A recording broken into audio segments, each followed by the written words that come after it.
Assalamualaikum warahmatullahi wabarakatuh. Alhamdulillahi rabbil alamin. Walhamdulillahilladzi arsala rasulahu bil huda wa dinil haqq. Ashhadu an la ilaha illallah wa ashhadu anna Muhammadan abduhu wa rasuluh. Allahumma salli ala sayyidina Muhammad wa ala alihi wa ashabihi ajma'in. Hadirin yang dimuliakan oleh Allah, pada kesempatan yang berbahagia ini, marilah kita sedikit membahas tentang penghuni neraka Huthomah. Allah Subhanahu wa Ta'ala menerangkan secara gamblang siapakah penghuni neraka Huthomah itu. Tertulis dalam surat Al-Humazah. A'udzu billahi minasyaitonir rajim. Bismillahirrahmanirrahim. Wailul likulli humazatil lumazah. Celakalah bagi orang-orang likulli, tiap-tiap yang humazatil lumazah.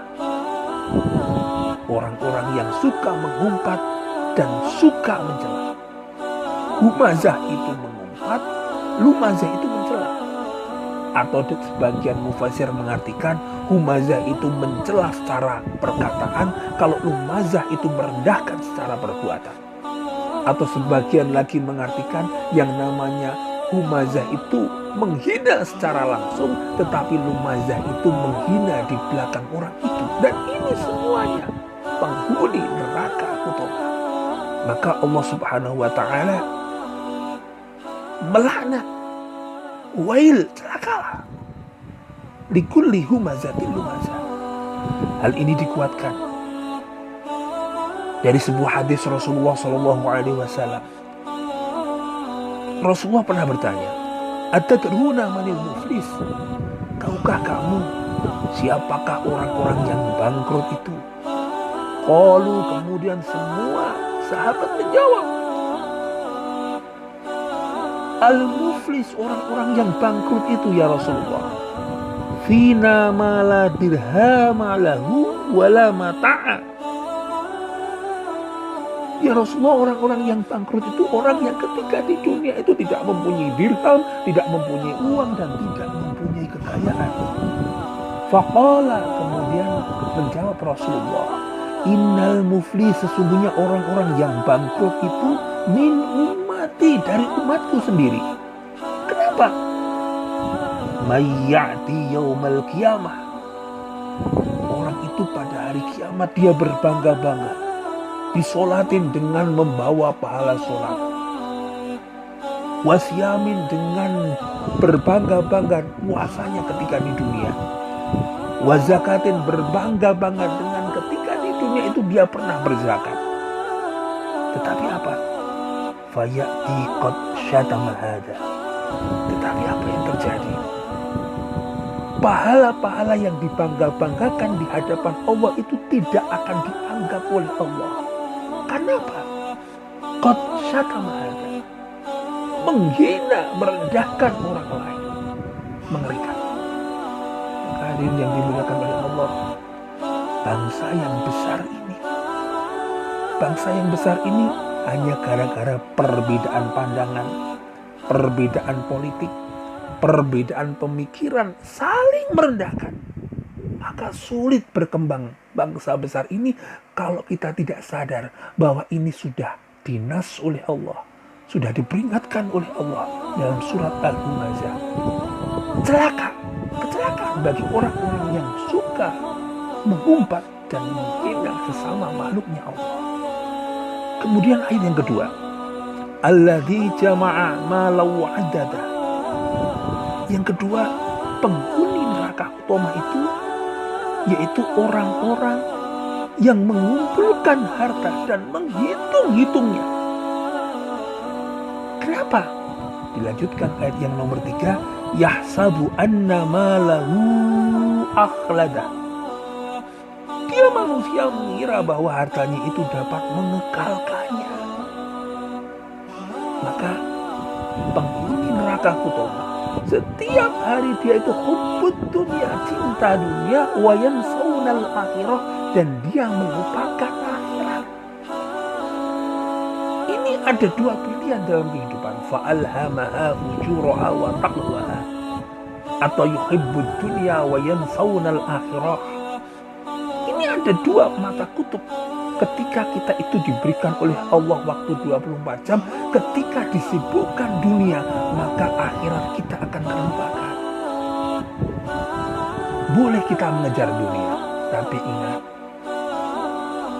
jangan sampai dunia ini mengalahkan urusan akhirat. Karena kalau sudah seperti itu, kita akan terjangkit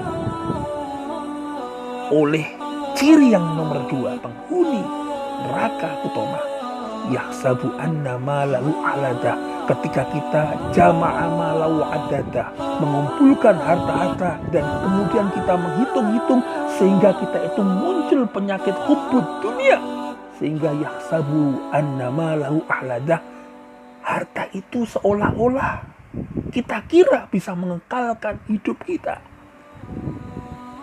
padahal kita tahu ketika kita meninggal dunia, usia kita nggak akan nyampe sampai 200 tahun. Bahkan 100 tahun pun sudah langka. Mobil kita, harta kita, jabatan kita, kekayaan kita, bahkan istri kita pun tidak mampu menemani kita di alam kubur. Sia-sia. Maka orang yang sudah kecanduan dunia, maka dunia ini sedikit demi sedikit akan menggerogoti kecintaan kita kepada akhirat. Maka catatannya, silakan kita cinta dunia, tetapi jangan sampai mengalahkan cinta kita kepada Allah Subhanahu wa Ta'ala. Hadirin yang dimuliakan oleh Allah, kalau dua manusia ini sudah muncul, maka Allah Subhanahu wa Ta'ala akan melemparkan dua tipe manusia ini. Kalla la yumbadanna fil hutomah. Dia akan dilemparkan di neraka hutomah. Wa ma adraka mal hutomah. Dan tahukah kamu apakah neraka hutomah itu? Narullahil muqadah, yaitu api azab Allah yang dinyalakan, yang sangat mengerikan. Allati tattali'u 'alal afidah, yang api itu membakar sampai hati kita. Kenapa yang dibakar hati? Karena hati ini tempat iri, dengki, sehingga kita menghina, merendahkan orang lain. Karena hati kita ini suka mencintai dunia sehingga melupakan urusan akhirat. Inilah hati yang akan dibakar oleh Allah ketika hati ini melebihkan atau menomorsatukan urusan dunia daripada akhirat. Innaha alaihim muqsadah. Sungguh api yang menyala-nyala, api neraka Hutomah itu ditutup rapat-rapat atas diri mereka. Sudah panas, kemudian ditutup rapat-rapat. Apa yang terjadi? Kita bisa bayangkan ketika kita lihat ayam presto itu sudah panas, ditutup, maka ayam itu akan hancur semua tulang belulangnya. Itu manusia dibakar di apinya Allah yang menyala-nyala, yang apinya itu panasnya luar biasa, kemudian ditutup rapat-rapat oleh Allah. Maka seluruh tulang tubuh kita akan hancur berkeping-keping di nerakanya Allah. Naudzubillah summa naudzubillah. Innaha alaihim muqsadah fi amadin mumaddadah. Sedang mereka itu sudah ditutup, panas, hancur tubuh kita, diikat pada tiang-tiang yang sangat panjang sekali. Kita tidak bisa apa-apa. Sudah diikat, sudah tidak bisa bergerak, berteriak pun sia-sia. Tulang-tulang kita luluh lantak karena api yang panas itu ditutup rapat-rapat oleh Allah. Naudzubillah summa naudzubillah. Maka hadirin yang dimuliakan oleh Allah, inilah dua ciri orang-orang yang akan menghuni neraka Hutomah. Yang pertama, orang yang suka merendahkan orang lain, orang yang suka mengumpat mencela orang lain. Kemudian yang nomor dua, orang-orang yang terlalu cinta harta, cinta dunia, yang mengira harta dunianya itu bisa mengekalkan mereka. Nauzubillah, summa nauzubillah. Wallahu muwaffiq ila aqwamit thoriq. Wassalamualaikum warahmatullahi wabarakatuh.